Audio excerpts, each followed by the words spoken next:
15 horas 38 minutos. Hoy vamos a aprovechar el tiempo a full, como dicen los gurises, porque ya estamos aquí con el profesor de danza Jorge López Arezo, integrante del proyecto Falaí Profesor, multiplicador departamental en el Plan Nacional de Danza, docente en Centro de Arte Ceci Gato, coordinador en la Confederación Interamericana y Mundial de Profesionales de Danza, profesor de danza y bailarín en Pareja Folclórica Iberá Rivera Uruguay, y otras profesiones y otras tareas. Bienvenido, Jorge, un placer tenerte en los estudios. Bueno, muchas gracias por la invitación y por el espacio.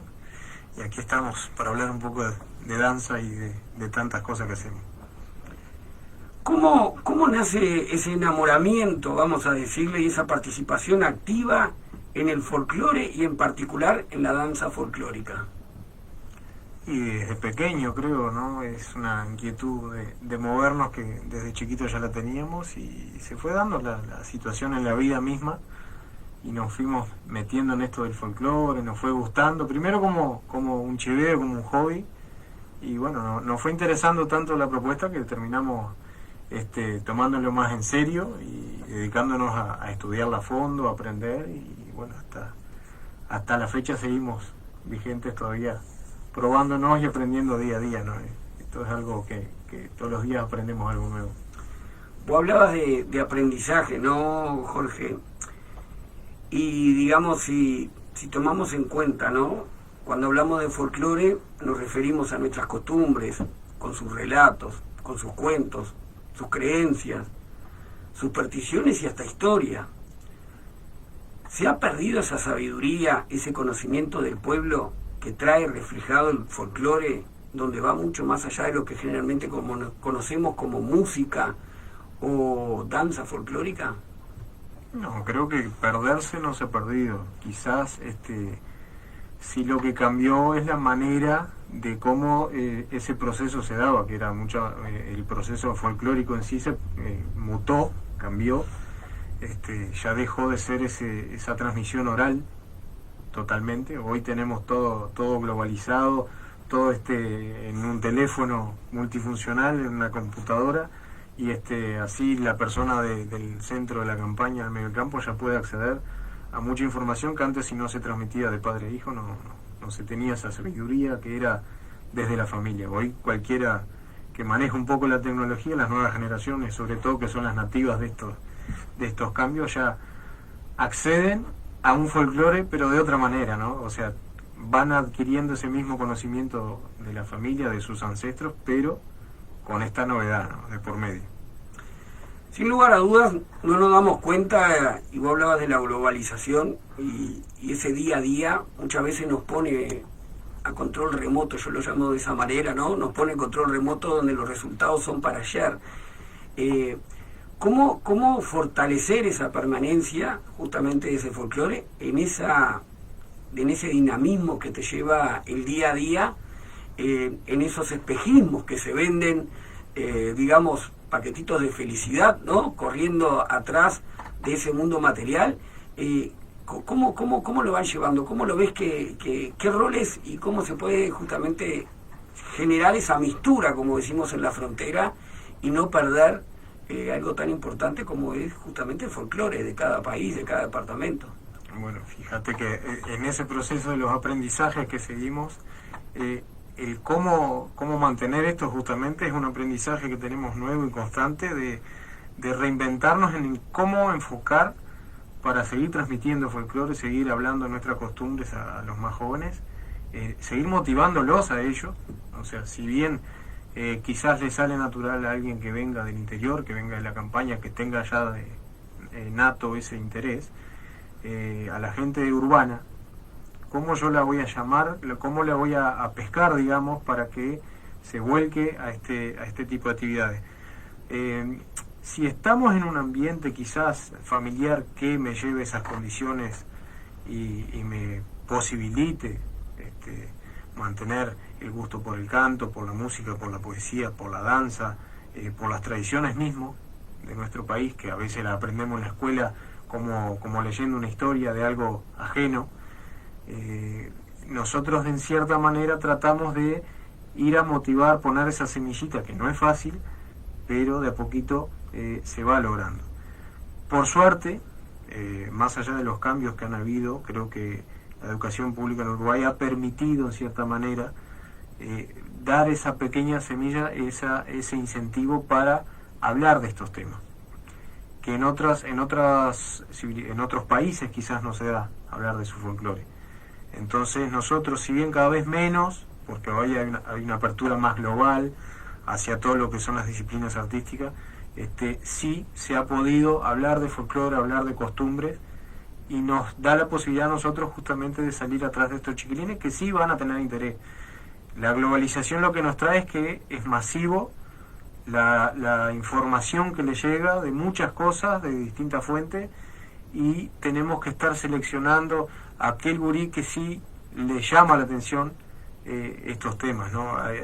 No es descartar al que no, pero darle más atención al que sí le interesa. Por esa inmediatez de... Claro, es tanta la información que está hoy disponible en las redes y que le llega por estos aparatitos, que hay gurises que te hablan de cosas de otros países y realmente no les llama la atención hablar de nuestras costumbres. Pero hay quienes sí, y que justamente se aprovechan de estas redes, manejan, a veces tienen tanta facilidad que te hablan de programas. Mis hijos, me pasa a veces, me hablan de programas o aplicativos de internet. Mirá, busqué un tema de Citarrosa en el aplicativo tal, no sé ni qué aplicativo me está hablando, pero bueno, si le llegó Citarrosa por ahí, aplaudo, porque de algún modo igual hay un canal nuevo que surge para replantear la posibilidad de que eso llegue a todos.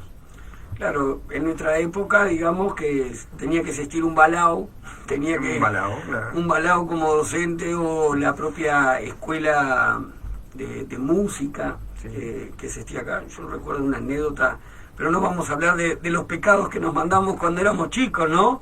Pero vos hablas de la evolución y de la globalización, de cómo eso, en vez de ser un impedimento, pasa a ser algo que se aprovecha, ¿no? Algo que se usa para fortalecer. Tenemos que buscarle la vuelta, ¿no? Porque no nos podemos quedar con la piedra, llorando la piedra en el camino, sino que buscarle la vuelta para esquivarla o pasar por encima de ella. O sea, como un escalón que nos sirve para seguir subiendo, no para quedarme lamentando. Y esto viene muy rápido, y nosotros hablamos de cosas del pasado, porque nuestro folclore se basa en cosas que ya pasaron.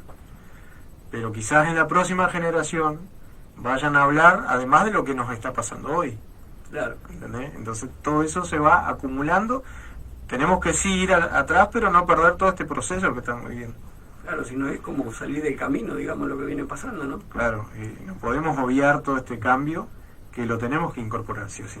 Con esa presentación, digamos, curricular que te hice, ¿qué alegrías te ha traído toda esta participación justamente en el folclore, en la danza, acá a nivel nacional, seguramente a nivel sudamericano?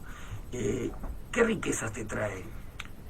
Y básicamente el aprendizaje constante, el entender ciertos procesos. O sea, a veces hablamos de lo que es la danza o el folclore en Uruguay, pero este periodo de tiempo que llevamos dedicándonos a esto realmente nos abre la cabeza de que no nacimos de un repollo. O sea, somos hijos de un proceso desde la colonización hasta los días de hoy, donde cada extranjero que aquí llega siempre va a aportar algo, siempre nos va a enriquecer. Y en este proceso, desde el coloniaje, tuvimos inserto ya lo afro muy fuertemente en nuestro país, un poco menos lo nativo, pero igual a nivel continental o regional tenemos mucha herencia nativa nosotros. Entonces todo ese proceso ya desde la mezcla y todo lo que pasa después con las migraciones, nosotros tenemos una cultura global. Sí podemos afirmar eso, porque todos han hecho pequeños aportes que hoy somos esta sociedad que conocemos como Uruguay, que hay gente que nos elogia como país. O sea, después de todo el proceso de la Suiza de América y todo lo que llaman, hoy somos un país con mucho conocimiento y un cierto criterio analítico dado a toda esa influencia que tuvimos, toda esa mezcla que tuvimos, ¿no? Quizás si tuviéramos solo una mirada, un enfoque desde un principio no seríamos lo que hemos construido hasta los días de hoy. Y realmente la danza me ha permitido ir aprendiendo justamente todo este proceso. ¿Ah? O sea, fui abriendo el horizonte, salir de la burbuja de que bailaba solo en Rivera, después a nivel nacional, regional, nacional y latinoamericano, y justamente ir enriqueciéndome de las disciplinas de la danza y del arte en general, porque vamos aprendiendo de todo, de música, de pintura, de literatura, vamos entendiendo que todo se complementa con todo. Hablas de un enriquecimiento, hablas de esa globalización y esa mistura, me encanta usar la palabra mistura nuestra, y ese intercambio a nivel de país, a nivel de región. ¿Cómo se puede entender que frente a tantas riquezas, frente a tantas tradiciones, tengamos, por ejemplo, presente en nuestra sociedad mucha discriminación? Yo creo que también es proceso de la gerencia. Es parte de que lo tenemos incluido en nuestra genética, la querramos o no, la aceptemos o no, pero es a nivel mundial. O sea, cada país tiene mayor o menor tipos de discriminaciones y de mayor o menor tipos de tolerancia también.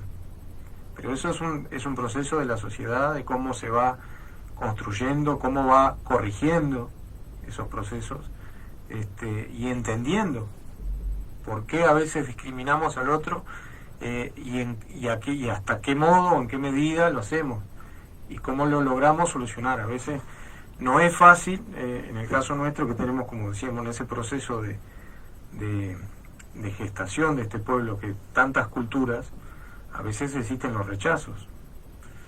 A veces no nos gustan esos cambios, estamos cómodos en ciertas situaciones y los cambios de algo nuevo siempre nos rechazan. Hoy hablamos de los migrantes, que vienen masivamente, internamente, dentro del continente, que vienen llegando y que la primera discriminación que hacemos es nos quitan el trabajo. ¿Por qué nos quitan el trabajo? ¿Quién nos quita el trabajo? Porque a veces también está la contrapartida. ¿Qué trabajo me quitan a mí si yo no lo luché por él? No, hay que hacer también, o sea, no echarle la culpa al otro que llega, sino el alambrado, para entender todo. O sea, ¿qué trabajo estoy perdiendo yo para un extranjero que está viniendo a quedarse en el país? Si yo cuando él no venía, yo igual seguía reclamando de lo mismo. Ni que hablar de cómo fuimos originarios, ¿no? ¿Dónde están nuestros orígenes? Que fueron justamente esos inmigrantes que hoy nos quejamos. Proceso, o sea, nosotros somos hijos de una migración. Claro. Entonces, ¿qué defiendo yo y qué reclamo yo del otro si yo tengo que construir mi espacio? Eso es algo, es propio de la evolución, ¿no?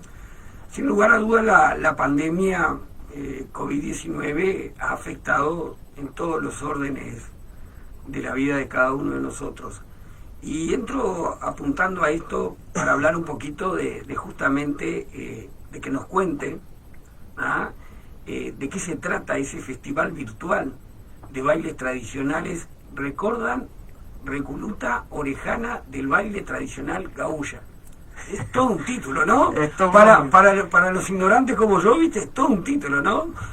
Sí, orejano viene de no tener un pelo y una marca, digamos. Eso viene hasta del poema de Osilio. Y son distintos ambientes que la pandemia nos ha dado un párate quieto, una pausa obligatoria en muchas cosas. Dentro de la Confederación de Danza nos hizo un corte, un quiebre, digamos, en el circuito que teníamos de festivales de danza, donde todos los fines de semana tenía más de 20 festivales en todo el continente, de jóvenes, de academias, de estudiantes de danza de distintas disciplinas. Entonces esa parada obligatoria generó, por un lado, una pausa de vamos a ver qué pasa.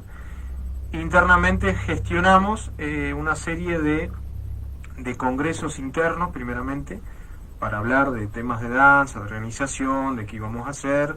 Surgieron los congresos abiertos, virtuales, o parte de esta misma evolución, así como la educación tuvo que cambiar. Bueno, nosotros internamente en los movimientos de danza también.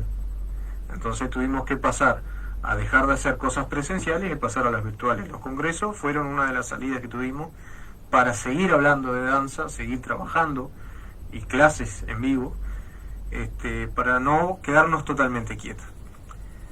Por otro lado, lo mismo pasa en el ambiente de Río Grande del Sur, donde yo también soy instructor de danza cabullo junto con Cecilia, y eso estaba muy quieto, muy parado, y al quebrarse también el sistema de circuitos de Brasil, ellos comenzaron a buscar toda esa base de datos de instructores que tenían. Nosotros somos los únicos uruguayos instructores de danza cabullo. Y en particular de acá, de vivir en algo, esta frontera, exactamente, ¿no? algo de bien típico nuestro, la frontera.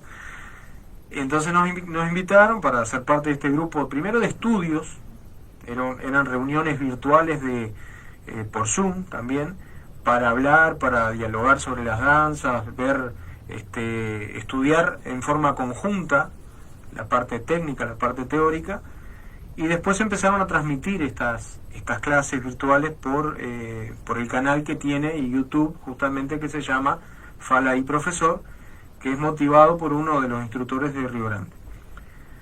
En estas charlas surge esa inquietud de, bueno, no estamos bailando, estamos solo hablando de la teoría, los pasos, las correcciones, los sistemas. Ahora estamos en un periodo de ver los festivales que existen y cómo se maneja, pero querían bailar. Y bueno, ¿y cómo hacemos para bailar si no estamos en el lugar? Bueno, vamos a crear algo virtual. Ahí yo les comenté que existía un circuito de esto de la Confederación, donde hay igualmente festivales online donde o se filman o en la conferencia se muestran uno a otro, o se manda un video que lo grabamos durante la semana y para el fin de semana sale la presentación de estos videos. Y bueno, salió esa idea inicial, se motivaron y ahora se organizó esta movida de la Reculuta, que la Reculuta es una reunión y orejano porque no tenemos pelo, no tenemos marca, y no vamos a estructurarnos dentro de un reglamento de un festival, sino que vamos a bailar básicamente, y es abierto a todo el que quiera participar, pero tiene que estar vinculado al grupo. O sea que si bien es abierto, igual tiene que de cierta manera vincularse al grupo Fala y Profesor, inscribirse al Telegram que tiene el grupo. Bueno, buscan el link, para el que tenga el aplicativo Telegram, ahí volvemos a las tecnologías. El aplicativo Telegram, hay un grupo que se llama Grupo de Estudios, lo buscas y lo encontrás, y solicitas para adherirte, y ahí el administrador te autoriza, y ya comenzás a participar de las charlas, de los temas, haces preguntas, y los docentes sacan las dudas. O sea, es una clase virtual, y todos los que integran a este grupo del Telegram ya pueden participar también del festival. Espectacular. Es tirano el tiempo, ¿no? Vos sabés que me dicen por acá, quiero expresar mi desacuerdo con la interpretación que hace el entrevistado sobre el origen de las lógicas de las diferentes formas de racismo o rechazo cultural. Es un tema muy complejo vinculado también con la configuración estructural del sistema económico.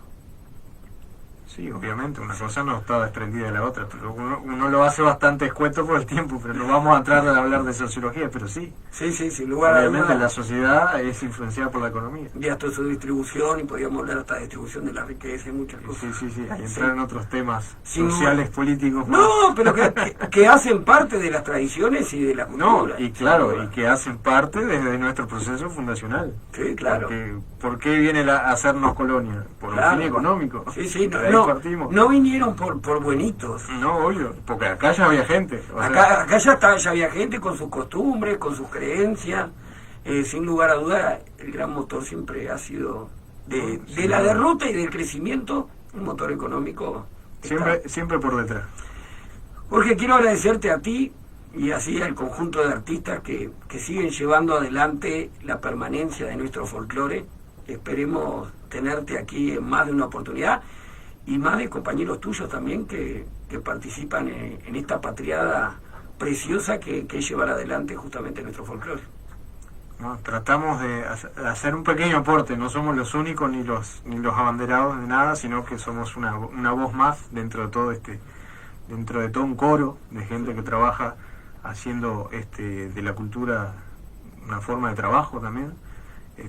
Ahí con Cecilia tenemos que dirige el centro, tenemos varios docentes, tenemos migrantes, tenemos docentes cubanos trabajando artes plásticas junto con nosotros en el Centro de Arte. La salsa es mi pasión, pero... Y ahora han comenzado con ritmos cubanos también, así que bueno, el que quiera arrimarse en el centro, bienvenido. Vamos a arrimar, no vamos a tener que arrimar, no sé qué horario de madrugada, tipo 1 de la mañana está bien. A buscar un bache ahí, pero bien.